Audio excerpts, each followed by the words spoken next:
va commencer. Et souvent, les gens, dans une idée de préserver le chien, vont avoir tendance à moins les balader, moins les faire interagir et moins faire de choses. Alors qu'en fait, un chien senior, ça prend presque plus de temps qu'un chiot, à mon sens. Et je trouve que une période de vie qui est extraordinaire parce que le chien, il nous connaît par cœur. On le Mhm. connaît par cœur, on a envie de faire des choses et franchement, on leur doit bien ça. Donc, Pour que vous puissiez vraiment bien comprendre euh, comment ça se passe quand votre chien va vouloir courser un vélo ou n'importe quoi d'autre, en fait, je vais vous décrire le déroulement d'une séquence de prédation complète. Donc voilà, donc on peut voir ici que le chien commence à chercher. Donc voilà, il flaire le sol. Selon toi, quelles sont les erreurs les plus fréquentes commises juste après l'arrivée d'un chien adopté? On est trop avec le chien. On va le montrer, partout, on va Complètement. faire des grandes balades, on ne le laisse pas juste renifler. Un chien peut en voir un autre et en avoir très très peur. Alors, la domestication a apporté beaucoup de choses très très bien pour les chiens comme pour nous, mais elle a aussi apporté le fait que des individus puissent avoir peur d'autres individus de leur propre espèce, sans raison apparente. Donc évidemment, si votre chien il a peur d'un énorme chien qui lui aboie dessus toute dent sortie, ça peut être logique. Par contre, il peut aussi avoir peur simplement d'un chien qui est là, en statique et qui le regarde. Concrètement, un chien va protéger ce qui est important pour lui, ce qui est légitime à revendiquer. D'où l'importance justement d'éduquer son chien. Si vous voulez pas que votre chien y garde, on va lui expliquer que les personnes qui viennent chez vous, les invités sont les bienvenus et elles peuvent repartir aussi. Qu'il y a des chiens qui vont permettre aux invités de rentrer mais pas de sortir. Et même si on sort de la conception juste, oui, ok, elle est véto, elle a un bagage sur l'anatomie, etc. En fait, de façon générale, avoir une approche rationaliste et scientifique te permet de décortiquer les choses. Alors, pas pour couper les cheveux en quatre, mais pour savoir exactement quelque part qu'est-ce que cette façon de fonctionner qu'est la communication animale peut t'apporter et quelles en sont par contre les limites. Parce qu'il y a aussi des limites. Typiquement, il y a un ordre que je demande pas du tout aux gens, mais que moi j'intègre en meute et après les gens sont super contents quand le chien sait le faire, c'est l'ordre derrière. Donc en fait, c'est un ordre que je demande au chien, c'est moi qui suis devant et personne ne me dépasse. Donc tout le monde doit marcher derrière moi. Pourquoi c'est important? Tout simplement parce que bah, avant de traverser une route, je peux les mettre derrière moi et moi regarder ensuite à gauche, à droite si le chemin est libre et si on peut y aller tranquillement. Ça permet de faire un exercice si tout le monde est un petit peu trop excité. Hop, on recadre tout le monde, on les met derrière, on baisse un peu les énergies, on canalise les émotions. Que l'anxiété de séparation, c'est un terme où on a mis plein de choses dedans.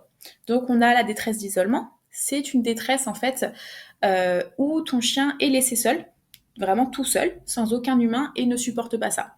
Par contre, si tu le fais garder par n'importe quel humain du monde, ton voisin, de la famille, des amis, un doxiteur inconnu ou quoi que ce soit, tu vas tout à fait pouvoir le laisser seul sans aucun stress. Ils entendent les ultrasons que nous, on n'entend pas. Et donc, parce qu'on ne sait pas ce qu'ils entendent, ce qu'ils perçoivent, ce qu'ils sentent, c'est toujours intéressant d'écouter. Ok, mon chien ne veut pas avancer, eh ben, je vais l'écouter. Et pourquoi pas faire demi-tour, pourquoi pas faire une courbe, etc. Et c'est important de partir de ce concept, pour moi, pas la même perception, pas la même expérience.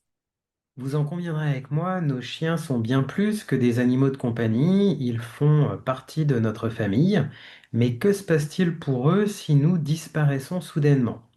On pense bien sûr à protéger nos proches en cas de décès ou d'invalidité, mais notre chien, qui s'en occuperait si nous ne sommes plus là? On se concentre sur une cible de façon posée et de façon olfactive tout le long du travail. Il y a un repérage à vue à la fin de la piste, mais souvent, ce repérage, il est effectué quand même de façon olfactive, même si le chien, il lève la tête. Le chien n'a pas forcément une vue qui est adaptée à des objets qui sont fixes.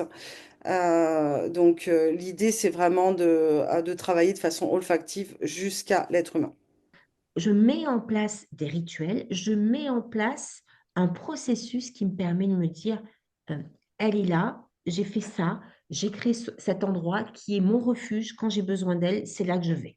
Et c'est là que je veux en venir pour pouvoir laisser de la place aux nouveaux qui arrivent, créer une place à l'autre. Une place à l'autre. pas toute la place à l'autre. Alors, comment est-ce que notre chien nous aide à développer notre confiance en nous? Eh bien, tout simplement, rien que le fait de sortir de chez soi. On doit sortir de sa zone de confort, sortir de son cadre, de son habitude, de sa timidité, de sa personnalité, parce que parfois, certaines personnes peuvent être timides et se dire, ah non, mais je ne peux pas faire ça. Et quand on a un chien, eh ben, on est obligé de sortir. Alors, les micro-organismes efficaces, en bref. Alors, à mon sens, ils sont les piliers fondamentaux de la vitalité animalière, à savoir que quand je reçois des personnes en séance pour leurs animaux, en rétablissant l'alimentation et juste en introduisant les EMA dans leur hygiène de vie quotidienne, on peut solutionner 85 à 90% des problèmes de santé des animaux. Alors Donc que c'est vous pouvez continuer à communiquer avec votre chien même s'il est décédé. Lui vous entendra et va vous faire passer des messages. Alors même si vous n'avez pas un canal très ouvert par rapport au subtil, c'est pas grave en fait. Vous allez avoir des messages, vous verrez, qui sont autres. Ça peut être d'un coup, vous allez voir une publicité passer et il va y avoir exactement la réponse à votre question. Ça peut être un camion qui est devant vous et puis ou une chanson qui passe. Enfin voilà. Et en tout cas, ils arrivent toujours à rentrer en communication avec nous. Ils nous passent toujours leur message. Il suffit juste de tendre l'oreille et d'écouter. Parce que... je demande toujours un peu la problématique sans que la personne me dise en détail parce qu'en fait, je ne veux pas avoir trop d'informations pour pas être influencée pendant mon soin Reiki et la communication animale. Voilà, pour pas me dire elle m'a raconté toute la vie de son chien. Moi, ça, c'est pas mon truc. Je demande juste les infos nécessaires. Comme ça, je suis pas influencée et un peu la problématique. Le massage canin, bien-être, ça va apporter une détente physique. C'est pas juste un moment agréable, le massage, on se dit voilà, c'est des papouilles. Non, non, c'est bien plus que ça.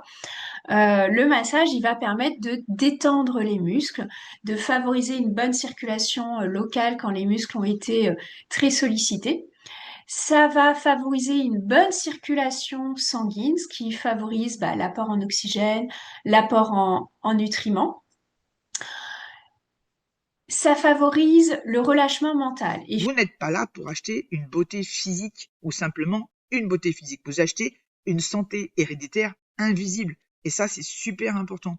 Alors, si on vous dit que les parents de votre futur chiot sont testés et indemnes, vous devez exiger les preuves. La médiation animale, c'est une pratique qui consiste à introduire un animal qui est spécifiquement choisi et éduqué.